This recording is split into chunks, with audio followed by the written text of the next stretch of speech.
Bon, Steve, tu as dit que tu allais stupéfier nos spectateurs aujourd'hui, pas vrai? Montre-nous ce que tu as trouvé. Quand on me parle d'un animal qui chasse les serpents, je pense au ratel, à la mangouste, voire au cobra royal. En bref, à tout sauf à une araignée. De plus, les araignées s'attaquent généralement à toutes sortes d'insectes et autres petites créatures de leur catégorie de poids. Mais pas ces araignées-là. Nephila pilipes est une grande araignée qui tisse d'énormes toiles pouvant atteindre 1 mètre de diamètre, voire plus. Chez cette espèce, la femelle est une géante alors que le mâle est très petit. Mais surtout, la taille des femelles les rend très pointilleuses quant à leur alimentation. Parfois, elles rejettent les petites proies hors de leur toile et attendent une collation plus nutritive. Et si elles attrapent un serpent, le venin de Nephila pilipes peut venir à bout des serpents. Sérieusement, elles mangeraient volontiers un serpent comme si c'était un petit papillon. Il arrive même que des oiseaux s'empêtrent dans leur toile. Et ça ressemble à une épère faciée. Et apparemment, ça la dérange pas non plus d'avoir un serpent comme casse-croûte. Si vous savez avec certitude à quelle espèce appartient cette créature vorace, partagez-le dans les commentaires. En fait, lorsqu'on se penche sur la question, on se rend compte que de nombreuses araignées suivent ce régime inhabituel. Des scientifiques ont découvert qu'au moins 11 familles d'araignées se nourrissent de serpents. Certaines d'entre elles, comme les mygales, chassent au sol, tandis que d'autres se servent de toile. Mais à mon avis, l'araignée la plus dangereuse qui soit, celle dont les serpents doivent se tenir le plus éloigné possible, est la veuve noire d'Australie. Elle a de curieuses préférences alimentaires, sachant que c'est une très petite créature. Imaginez que quelque chose de la taille d'un M&M's puisse vous tuer. Pas étonnant que les serpents courent également un risque. Le venin de la veuve noire d'Australie est suffisamment puissant pour terrasser par exemple un serpent brun. Il faut savoir qu'il s'agit de l'un des serpents terrestres les plus venimeux au monde. Il est également 30 fois plus grand qu'une petite araignée. Il n'a clairement pas l'intention de servir de dîner à quelqu'un.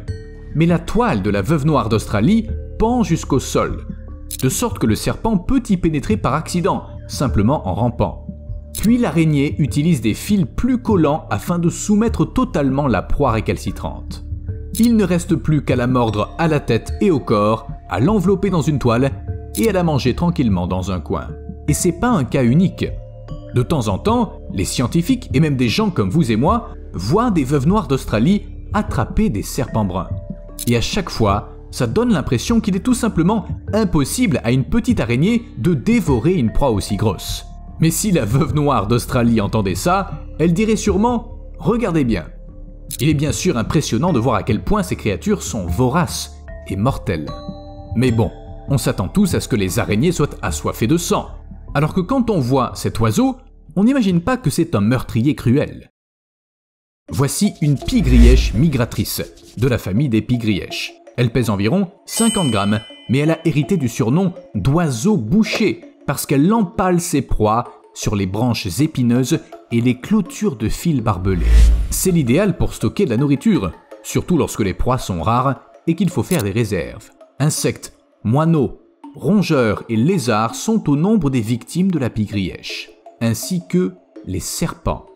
Oui, les serpents aussi sont au menu de la pie-grièche. Et pas seulement toutes sortes de petits individus inoffensifs, mais aussi des mocassins d'eau, une espèce de vipère qui peut atteindre 1 mètre de long. Imaginez un minuscule oiseau boucher contre un serpent venimeux. Et pourtant, c'est l'oiseau qui l'emporte. Ça me surprend beaucoup moins dans le cas du faucon. Voilà un animal qui semble effectivement capable de tuer et de manger un serpent. Mais pas seulement de le tuer. J'ai trouvé un faucon qui avait lâché un serpent sur une voiture à pleine vitesse. On a tous vu ces panneaux qui avertissent que des animaux sauvages peuvent croiser la route. Mais on dirait qu'en Australie, il faut des panneaux prévenant que les faucons lâchent des serpents. Difficile de savoir si l'oiseau visait la voiture ou s'il voulait simplement laisser tomber sa proie au sol pour la tuer, comme le font en effet certains oiseaux. Les hérons, par exemple, laissent tomber les serpents sur des surfaces dures comme des troncs d'arbres ou des rochers pour les assommer. Une fois que le serpent n'a plus la force de se défendre, le héron peut le gober tout cru en 2 ou 3 mouvements de gosier avant de laisser faire les sucs gastriques. Ça semble être une utilisation logique de ses compétences. Si on a du venin, on tue avec du venin. Si on peut voler, on fait appel à la gravité. Selon cette logique, il doit exister un animal qui noie les serpents. Apparemment, c'est exactement ce que font les alligators. Selon un article publié dans The Mirror, la principale méthode de mise à mort qu'emploie un alligator consiste à noyer sa proie en la maintenant entre ses mâchoires et en la secouant vigoureusement. Ça brise ses os et détruit ses organes internes, et l'eau fait le reste. Parallèlement, le menu des alligators comprend de nombreux serpents, des pythons birmans non venimeux aux très dangereuses vipères de Russell. Mais je voulais quand même obtenir plus de preuves au cas où, et voici ce que Steve a trouvé. Les serpents qui passent beaucoup de temps dans l'eau peuvent retenir leur souffle pour échapper aux prédateurs. L'anaconda par exemple peut retenir son souffle pendant 10 minutes, et les serpents de mer peuvent tenir jusqu'à 2 heures si nécessaire, même si les serpents de mer n'ont pas grand chose à craindre des alligators. Au fait, qu'en est-il des crocodiliens eux-mêmes? Les crocodiles restent généralement sous l'eau pendant 10 à 15 minutes lors de leur plongée, mais en cas d'absolue nécessité, ils peuvent survivre sans oxygène jusqu'à 2 heures. Les alligators sont encore meilleurs dans ce domaine. Ils peuvent passer 20 à 30 minutes sous l'eau dans des conditions normales et jusqu'à une journée s'il le faut. Ainsi, un alligator a toutes les chances de parvenir à noyer un serpent s'il le veut vraiment. Tiens, puisque j'ai dit « s'il le veut vraiment », il est temps de parler de créatures qui sont apparemment capables de tout et n'importe quoi si elles le veulent. Les fourmis, sérieusement. Plus j'étudie les fourmis, plus je suis convaincu que si elles n'ont pas encore créé leur propre super civilisation ou pris le contrôle du monde, c'est uniquement parce qu'elles en ont pas envie. Alors si elles veulent manger un serpent, qui les en empêchera?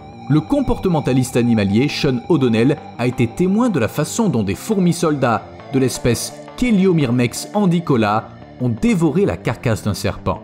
Et de nombreux autres rapports suggèrent que ces fourmis peuvent s'associer pour attaquer et tuer des serpents puis les découper en morceaux. Le plus souvent, elles utilisent une toxine qui paralyse la victime, une méthode efficace. En fait, de nombreuses fourmis ne rechignent pas à manger de la viande de vertébrés, mais à notre connaissance, Cheliomyrmex andicola est la seule espèce capable d'attaquer et de dévorer une proie de grande taille. Tiens, que pensez-vous de ça? Un crapaud qui tue le serpent qui le chasse, au moment où le serpent le mange. J'ai déjà mentionné plusieurs fois le crapaud buffle. Il est originaire d'Amérique du Nord, d'Amérique centrale et d'Amérique du Sud, mais à un moment donné, il a atterri en Australie et il est devenu un tueur de serpents locaux.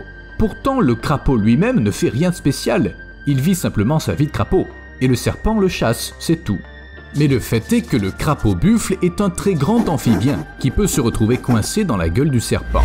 C'est un problème, mais un serpent peut s'en dépêtrer d'une manière ou d'une autre. Mais les toxines que la peau du crapaud libère, c'est une autre histoire. Elles peuvent même causer la mort d'un humain. Alors autant dire qu'un serpent qui mange un crapaud buffle court un risque sérieux. Le plus souvent, alors qu'il tente d'avaler sa proie nonchalante, le prédateur change brusquement d'avis et ça lui sauve la vie. Un serpent attrapé par un circaète Jean Leblanc est moins chanceux. En effet, cet oiseau de proie est littéralement spécialisé dans la capture de serpents, enfin, et de quelques espèces de lézards. Parfois, le circaète est tellement impatient de manger un serpent qu'il a repéré, même si c'est un gros individu, qu'il est prêt à le combattre au sol. Une fois le combat terminé, le circaète éviscère sa proie et dévore ses entrailles, car il sait que le serpent ne tiendrait pas dans son estomac. Si la proie est plus petite, le circaète l'avale en entier, comme le font les hérons, et il s'en porte bien. Je pense qu'il s'agit d'une adaptation évolutive, car même les poussins de circaètes se nourrissent de serpents entiers que leurs parents régurgitent pour eux. C'est très mignon, je suppose. En fait, je voulais savoir en détail comment fonctionne l'estomac de ces oiseaux parce que, tous les oiseaux qui ont un tel bec ne peuvent pas faire ça pour autant. Mais d'après Steve, c'est une espèce plutôt timide qui préfère rester loin des humains. Et à certains endroits, elle est même considérée comme une espèce en voie de disparition, donc il y a très peu de données disponibles. Mais de tous les tueurs de serpents qu'on a évoqués aujourd'hui, mon préféré est le secrétaire. Et pas seulement parce qu'il a un air amusant. Regardez cette touffe de plumes derrière sa tête. Ce qui est important, c'est sa façon de chasser. Les serpents constituent la base du régime alimentaire de cet oiseau. Mais il ne plonge pas sur eux comme le font les autres oiseaux. Il chasse, disons, à pied. Il attaque ses proies avec ses pattes. Ça ressemble à une étrange danse au cours de laquelle l'oiseau frappe le serpent avec une telle force qu'il meurt en une fraction de seconde. Chaque coup est sacrément rapide. Les pattes ne restent en contact avec le serpent que durant 15 millisecondes en moyenne, soit environ 1/10 du temps qu'il faut pour cligner des yeux. Cet oiseau est si rapide pour une bonne raison.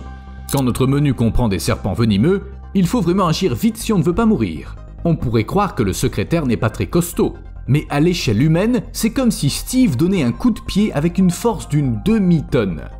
Non, Steve, c'est pas la peine d'essayer. Vous voyez l'idée? Si le secrétaire ne tape pas assez fort ou assez vite, il mourra d'une morsure venimeuse. Le géo-coucou se trouve à peu près dans la même situation. Vous connaissez peut-être cet oiseau grâce au dessin animé Bip Bip et Coyote, bien que dans la vraie vie il ne soit pas du tout bleu et ne dise pas bip bip. Mais ça n'a pas d'importance quand on est un oiseau qui mange des serpents à sonnette. Bien sûr, le géo-coucou a la vitesse de son côté. Cet oiseau ne peut pas donner des coups de patte, mais il peut atteindre 32 km/h. Il est également très agile. Il peut même voler lorsque la situation le réclame. Les serpents peuvent pas lutter. Tout ce sur quoi un reptile peut compter, c'est une morsure rapide comme l'éclair. Mais si ça échoue, le géo-coucou mord la tête du serpent avec une précision chirurgicale, puis écrase sa proie contre le sol. En général, quelques coups suffisent, et le géo-coucou avale le serpent tout entier. Parfois la proie est trop grosse, mais ça dérange pas notre oiseau. Il ne la coupe pas en morceaux et n'en abandonne pas une miette. Le géo-coucou se promène simplement avec le serpent pendant de son bec. Il vaque à ses occupations et il avale progressivement sa proie, centimètre par centimètre, jusqu'à ce qu'elle soit complètement digérée. A plus.